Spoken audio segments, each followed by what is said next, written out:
जैसा कि हमने लास्ट एपिसोड के अंदर देखा था कि मिस्टर डू ने आउटर एकेडमी के न्यू कोर डिसिपल्स के नाम की लिस्ट अनाउंस की थी और इस लिस्ट के अंदर वांग डोंग और जियाओ जियाओ के तो नेम थे लेकिन युहाओ का नहीं था और लिस्ट के अंदर युहाओ का जो नाम नहीं आया था तो ये इसे काफी ज्यादा बुरा लगता है और ये काफी ज्यादा निराश भी होने लगा था। लेकिन बाद में इसे क्वाशी कोर डिसिपल बना दिया गया एबिलिटीज की कमी की वजह से, जिसके बाद युहाओ ने ये सारी चीजें स्काई ड्रीम को बताई। तो स्काई ड्रीम कहता है कि स्काई ड्रीम इसे चिंता ना करने के लिए कहता है और कहता है कि अभी सबसे ज्यादा इम्पोर्टेंट चीज ये है कि तुम अपनी स्पिरिट पावर को अपग्रेड कर लेवल 20 पे पहुंच जाओ और इसके अलावा कुछ भी मैटर नहीं करता है। तो युहाओ भी काफी खुश होते हुए कहता है कि ठीक है मैं अपना बेस्ट दूंगा। जिसके बाद मिस झाओई युहाओ को अपने साथ स्पिरिट गाइडेंस डिपार्टमेंट चलने के लिए कहती है और स्पिरिट गाइडेंस सुन के युहाओ कहता है कि क्या मास्टर फानियो ने मुझे एक्सेप्ट कर लिया है। जिसके बाद हम स्पिरिट गाइडेंस डिपार्टमेंट का सीन देखते हैं जहाँ पे युहाओ फानियो को गुड मॉर्निंग करता है। तो फानियो कहता है कि मैंने सुना है कि तुमने अपनी मेंटल डिटेक्शन के अंदर काफी अच्छी प्रोग्रेस की है, तो चलो मुझे दिखाओ। और इनकी बात को मानते हुए युहाओ अपने मेंटल डिटेक्शन को यूज करता है और फानियो भी थोड़ा हैरान होते हुए कहता है कि असल में डिटेक्शन रेंज 50 मीटर्स हो गई है जबकि लीनियर डिटेक्शन रेंज 120 मीटर्स पे पहुंच गई है। और अब कोई ताज्जुब की बात नहीं है कि इसने टीम को लीड करके चैंपियन बनाया। जिसके बाद ये सईतो को भी यहीं पे बुला लेते हैं और सईतो अपना खाना खत्म करके आ जाता है। तो फानियो कहता है कि तुम्हारा पेट कभी भी नहीं भरता है और सईतो युहाओ के पास आके कहता है कि युहाओ तुम्हें देखे हुए काफी समय हो गया है। तो युहाओ कहता है कि आप काफी ज्यादा स्ट्रॉन्ग दिख रहे हैं। और फिर फानियो सईतो से युहाओ को स्पिरिट गाइडेंस डिपार्टमेंट के एक स्पिरिट मास्टर के तौर पे अपनी पावर को दिखाने के लिए कहता है, जिसके लिए सईतो भी मान जाता है। और फिर सईतो कहता है कि मुझे काफी समय हो गया है किसी फाइट में अपना पूरा जोर लगाए हुए। और फानियो युहाओ से केयरफुली देखने के लिए कहता है और इस तरफ सईतो देखते ही देखते एक काफी ज्यादा एडवांस आर्मर को पहन लेता है जो कि वाकई में काफी ज्यादा गजब का होता है। और फिर युहाओ हैरान होते हुए कहता है कि क्या ये आर्मर जैसी दिखने वाली चीज स्पिरिट टूल है। और फिर सईतो सस्ते नशे करते हुए कहता है कि शो टाइम। और तभी हम देखते हैं कि काफी सारी आयरन स्पीयर्स हवा में इसी की तरफ आ रही होती हैं, लेकिन सईतो बड़े ही आराम से अपने आर्मर के पीछे लगी हुई गन से उन स्पीयर्स को उड़ाने लगता है और हवा में एक के बाद एक करके काफी तगड़े ब्लास्ट होने लगते हैं। और तभी कई सारी स्पीयर बॉल्स इसके काफी ज्यादा करीब आ जाती हैं। तभी युहाओ चिल्लाते हुए इसे संभल के रहने के लिए कहता है। तो सईतो कहता है कि ये तो सिर्फ पीस ऑफ केक है। जिसके बाद हम देखते हैं कि उसकी बैग पे एक साथ काफी सारी गन्स आ जाती हैं। जिसके बाद ये सभी गन्स मिलके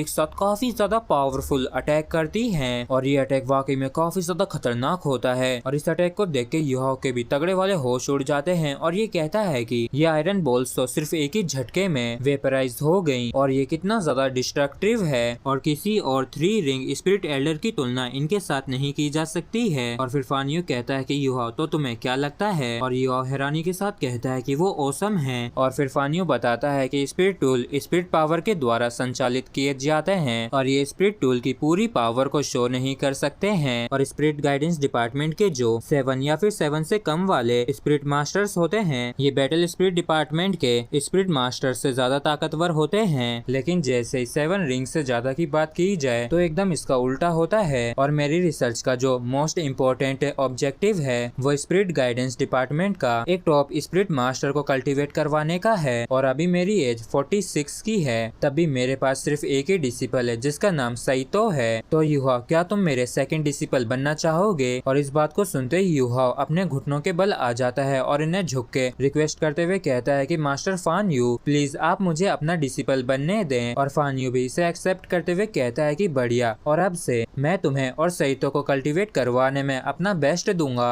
और मैं बैटल स्पिरिट गाइडेंस को हमारे स्पिरिट गाइडेंस डिपार्टमेंट की ऊंचाइयां दिखाऊंगा। और इसके अलावा अब से तुम स्पिरिट गाइडेंस डिपार्टमेंट के एक कोर डिसिपल हो और बैटल स्पिरिट डिपार्टमेंट ने जो तुम्हें एक कोर डिसिपल के तौर पे अप्रूव नहीं किया इसमें उनका ही नुकसान हुआ। और इस बात को सुनते ही युहाओ काफी ज्यादा इमोशनल हो जाता है। तो फानियो उसे शांत करते हुए कहता है कि तुम एक अच्छे लड़के हो तो रो मत। और मैं जानता हूँ कि तुम्हें काफी ज्यादा बुरा लगा था, लेकिन अगर कोई बाकियों की रिस्पेक्ट को जीतना चाहता है तो उसे इस चीज को अपने ही मेहनत के दम पे हासिल करनी होगी। जिस पर युहाओ भी मान जाता है। और जब यहाँ से झाओई और युहाओ जा रहे थे तभी एक बंदा फानियो से कहता है कि चलो बढ़िया है, सब कुछ सही से हुआ। और फिर फानियो कहता है कि युहाओ एक काफी अमेजिंग बच्चा है। और अच्छी बात तो ये है कि यान इस बार युहाओ के टैलेंट को पहचानने में विफल हुआ और अपने ही हाथों से ये अपॉर्चुनिटी हमें करने दी और फानियो क्या चांसेस हैं इसके हमारे, और तुम कितने ज्यादा श्योर हो कि ये हमारे एक्सट्रीम इंडिविजुअल प्लान को सफल करेगा। और फिर फानियो कहता है कि सईतो के लिए 40% लेकिन युहाओ के लिए कम से कम 70%, और अगर ये दोनों एक दूसरे के साथ कोऑपरेट करते हैं तो मैं 100% श्योर हूँ कि 10 से 15 सालों में एक एक्सट्रीम इंडिविजुअल प्रोटोटाइप को डेवलप कर दूंगा। और फिर कियान कहता है कि बढ़िया, और अब जब तुमने ये कह ही दिया है तो अब से स्पिरिट गाइडेंस डिपार्टमेंट तुम लोगों को रिसोर्सेज एलोकेशन के मामले में प्रायोरिटी देगा। और फिर फानियो कहता है कि झायू ने बताया कि